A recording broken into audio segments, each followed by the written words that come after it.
I kind of agree with the whole idea of like more work experience is needed. Like more communications about it with the schools. Like sort of letting kids know, like students know about work experience, because it's not really said much. I mean, there was the week in year 10 of just having the work experience, and that was it. You know, there's not much feedback from it, and there's been a career advisor that's came in, and she said about, you know, oh, here's some work experience, but there's not been much advertisement for it, and I believe there should be more communication. So it's got to be more of a package then, really, rather than just tick a box, you're off to the shop or whatever. Thank you very much indeed. There was another point, hand went up just there, the lady on the third row. My point was really just around, as an employer, just how fulfilling it is for an employer to see a student grow in confidence and social skills when they come and spend time with us, and about how I believe, and this has been echoed by the panel today around work experience, is not really fit for purpose, just a week's work, but building a longer relationship with somebody or a project with the school is really beneficial, and it's something that certainly that I would see nurturing skills and life skills for students going forward. So the week thing, they come like little scared rabbits.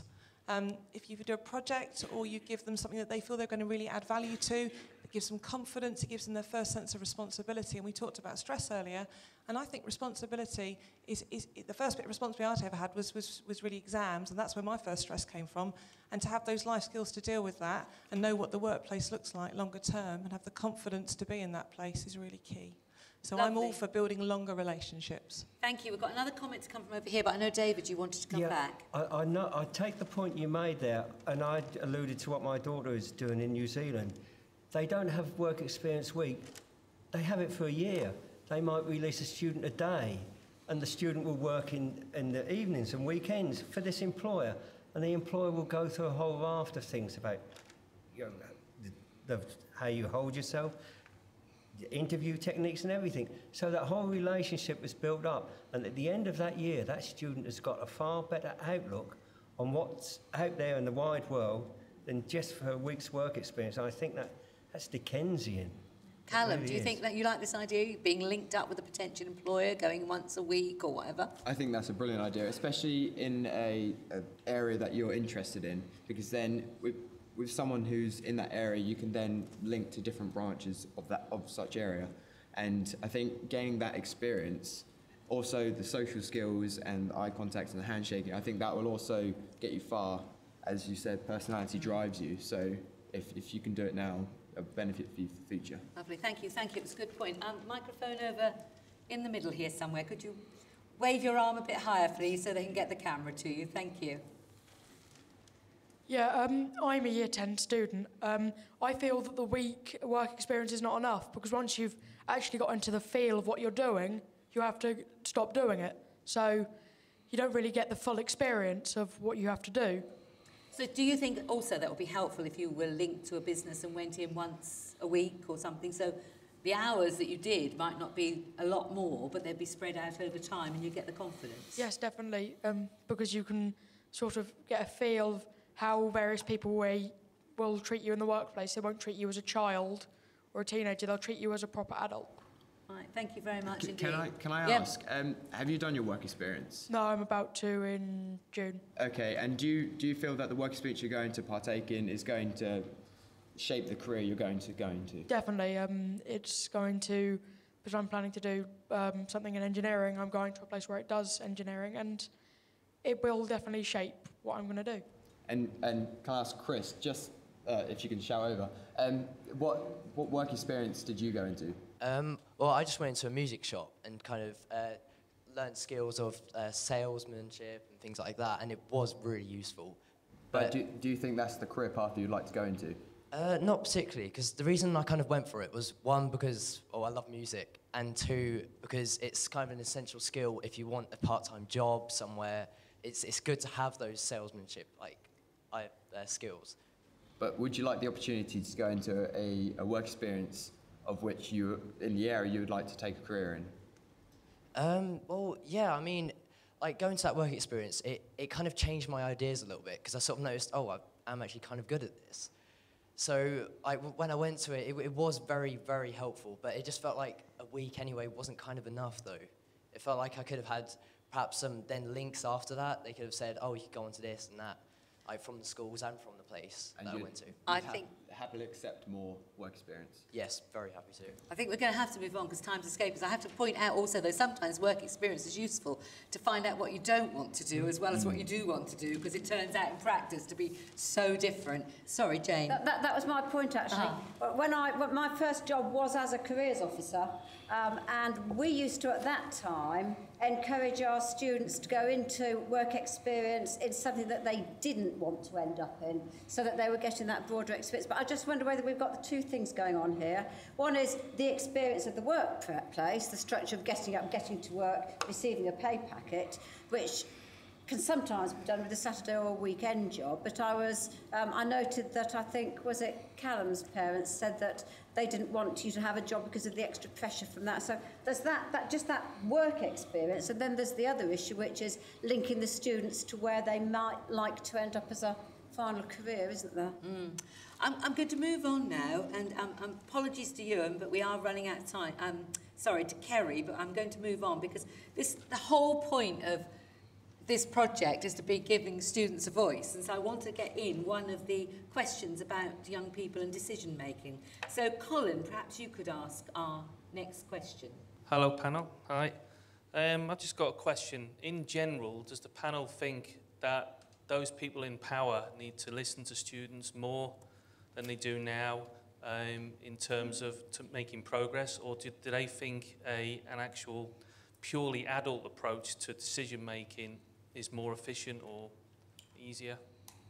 And I'm trying to think, who was it that said that actually students are not the best people sometimes to make? It was you, wasn't it, Ken? Yes, so do you think it's right that young people have a voice, the decision makers listen to them? Or is it better to leave it to the adults? No, I think everyone should have the right to have their say and have their voice. Life is tough. There are some very tough decisions to be made that balance provision with available resource. And sometimes we always want the best, but that can't always be delivered, and therefore there are some very, very tough decisions to be made that it's going to be down to those adults, to the budget holder, to the people in power, but good management from those people is to consult. Jane? I certainly think students should have a voice, but I would just make that distinction between having a voice and having your own way. And consulting is wonderful. We all need to consult more, but if you consult, you're going to get a whole myriad of different opinions, and it's different to getting your own way. Alan, what do you think? I think sometimes we get a bit politically correct on stakeholder, this, that and the other. We get really fatigued by this because we actually say the same thing year on year, to be honest with you. I think what young people wanted 5 years ago is not so different to what it was now, and we've probably got similar issues. But clearly, some people are paid to make big decisions, but if those decisions are informed, and if you're in touch with all of the stakeholders, so that you bring everybody along, and that's everybody, it doesn't matter where you are in the organisation, everybody's equally important, it would be a better decision that everybody will buy into. But you can't please everybody all the time, so sometimes you've got to make a decision, and most of us would prefer to move in a direction, even if the pathway is a little bit tortuous, rather than stand still and just not go anywhere. Dave, it's a bit like politics, really, isn't it? You can ask people their opinions, but eventually someone has to make the decision. Well, absolutely. I mean, right from a tender age, you want to be consulted on something. Grandad, can I watch this now? Or, you know, that sort of thing. So, yes, I mean, everybody should have a voice. It's a free world, you know, and we encourage free speech. But at the end of the day, somebody's got to make that decision. And I think if that person can make a decision with all the information they can gather, all the information that's possible, instead of, you know, saying, hang on, I do know the best way forward, but gathering that information and then coming to what you think is the correct decision. And if it upsets some people, explain why you've made that decision, because, you know, we all know there's budgetary constraints now. There's all sorts of things out there that you have to adhere to. But if you can make that decision by collecting as much information you can and letting people know the reason why you've come to it, and okay, some people are never going to be happy. We know that. But I think It's just about informing yourself and making sure you have as much information as you can. I'm going to ask Callum in a moment, but I just wonder if any of the other students in the room would like to have their say. Do you think you're asked enough by the school, and also whether you'd like to be consulted by the decision makers as well? Anyone like to chip in on that? Ellie here.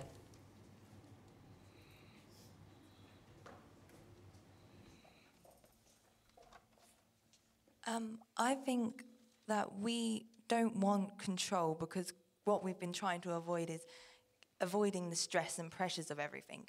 We just want a say. We don't want the adults to have to listen to us, because we know you're older, you have more experience. We just want what we're going through to be listened to and to be considered. That's all. Not to have complete control over everything. Because that would be too much stress on Way top too of the stress much. you've already Yeah. got. What a sensible girl she is. It's a really good point, Ellie, certainly. Anyone else like to come in on that? No, not at the moment. Let's go to Callum then. Okay, so I believe that the title of our project, Who Asks Us, kind of sums up my answer to this. Because obviously we came up with that name because we didn't know who asked us anything. We didn't know if we had a say in what happens. So that's what we're trying to focus on. And I believe that if students had a say in something, that could give the people who are in charge an idea. If that idea was then developed on, then worked on, and then if that can make education better, I believe that should be acted on, because it'd be much more efficient than people having to have a memory test at the end of 2 years. We've run out of time on our discussion. There's still lots more to talk about. I know we can do that over coffee. But let me ask you, Callum, just to end with, what do you really hope will come out of this project? I really hope that the student voice is heard more. I hope other schools take on this project to make the student voice larger, and I hope the government or someone acts on our voice as well, as we are the people in education at the moment. Thank you very much indeed, and thank you to our panel this evening.